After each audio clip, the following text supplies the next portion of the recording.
Today's leg session, we're gonna be focusing on quads this time. We're also gonna work glutes and finishing up with abs. We're gonna be starting with squat as the first compound. I do it kind of in a particular way. I work on slow tempo and deep stretch at the bottom, so big range of motion, because I found out that this was the best way for me to have a good contraction on my quads. I tried to go heavy before, but everything I can feel is my lower back, so I got down with the weight and increased the range of motion by a lot. And to me, this is the best kind of compromise, because I do want to focus on hypertrophy and I really have a good contraction doing this. So today's leg day is going to consist of squats, Bulgarian split squats, leg extension, then we're going to be done with the quads. I'm going to be sharing practical tips and tools for you to be able to work your quads. This is going to be useful, hopefully.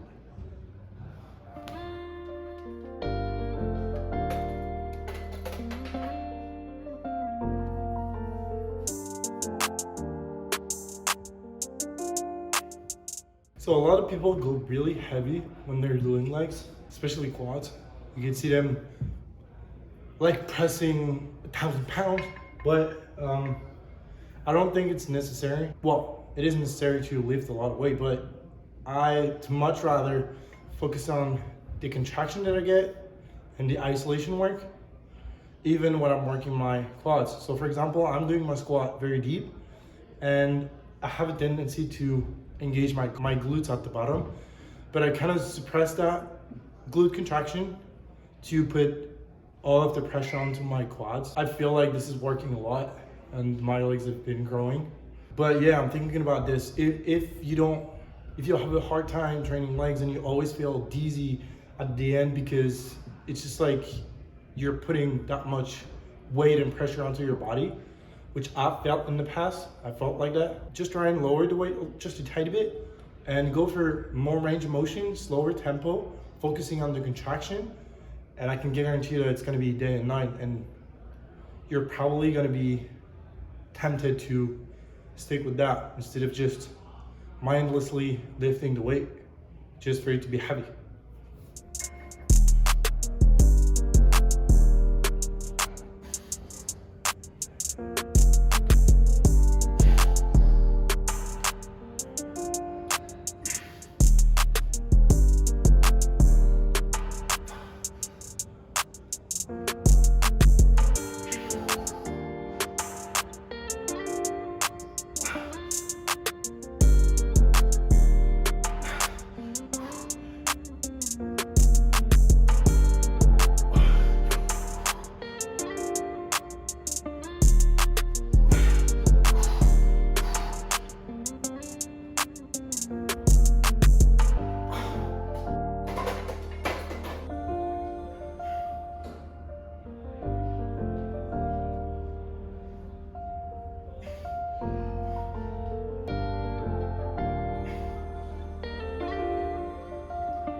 As you can see, I'm not going heavy at all.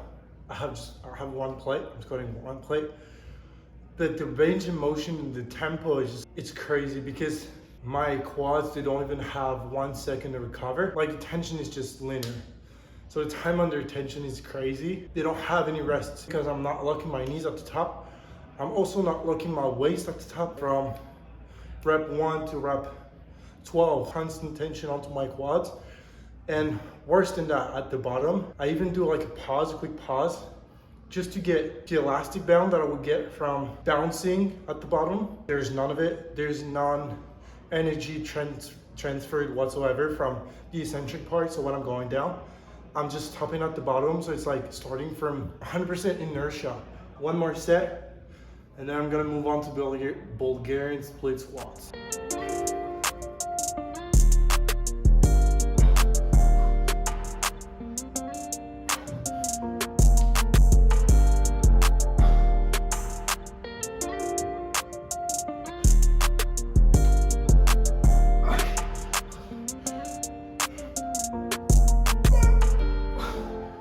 So I would argue that the weight is important, of course, but what I'm trying to say is basically that if you have all the other variables, like the number of sets, number of reps, the tempo, the contraction, you don't need, at the end of the day, you don't need that much weight to destroy one muscle group in particular if you can isolate them properly.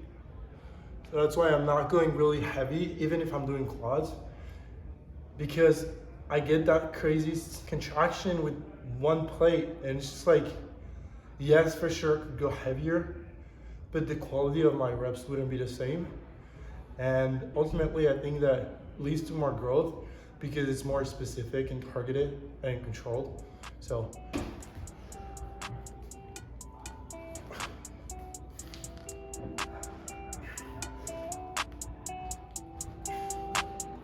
Cash out.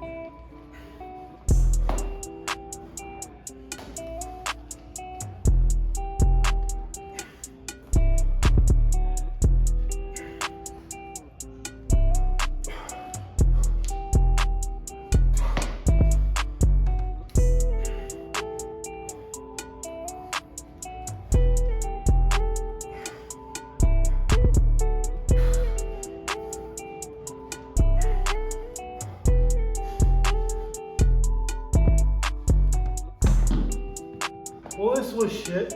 Sometimes you fuck up a set, like I just did. Not completely, but it wasn't good at all.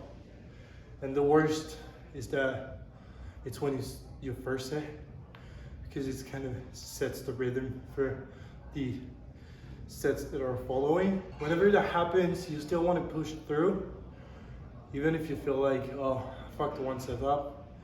I missed this set, and it's like, might as well do something else. No, you still want to keep pushing, and you want to just do a better set, and that's my goal for the next one.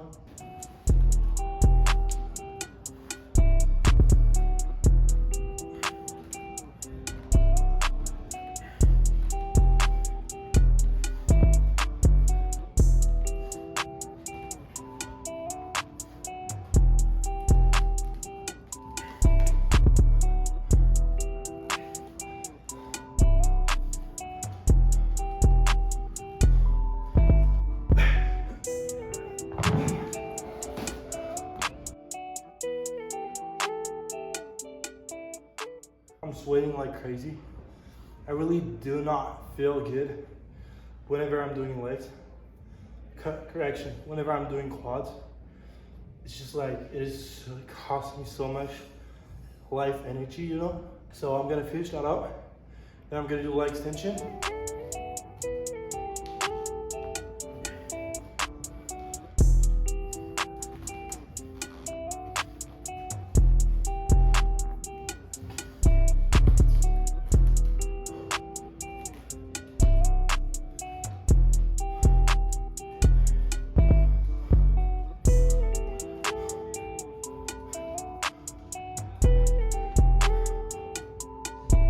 Seven.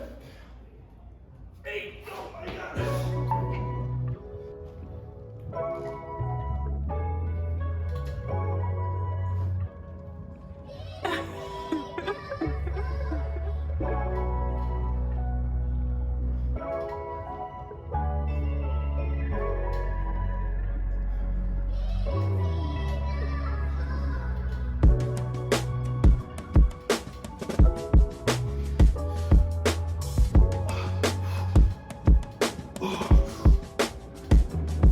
More sets of this and then abs, and then I'm done.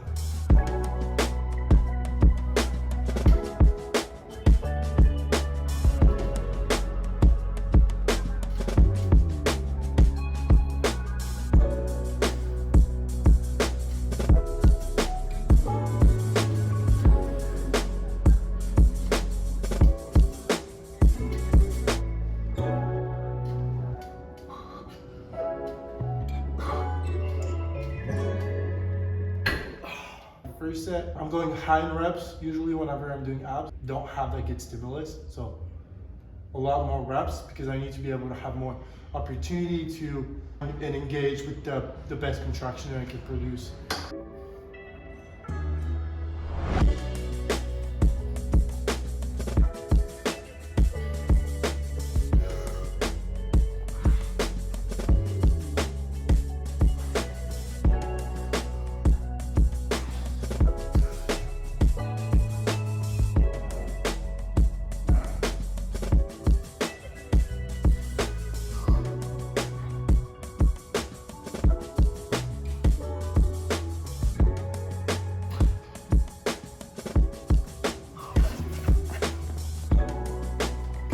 So that's it for my leg session. Wasn't the best session of all time, but correct, I'd say. Like 7 out of 10. But you know, it's important to have those sessions too. You cannot always be working out at like 100%. I felt tired a little bit. I messed up one of my set of split squats. Just like those things happen, and you just have to stick to your workout plan, stick to your routine, and just like be, okay, really robotic about it. Don't dive into the, oh, I missed a set, and like transfer kind of the negative energy onto the other exercise. Just like, you missed this one, okay, what's the next one? Really be practical about it. And if it doesn't mean that much if you screw up 30 repetitions like I did. The important stuff isn't to be perfect all the time. It's just to adapt to what's happening and to be like, okay, what can I do better in the moment?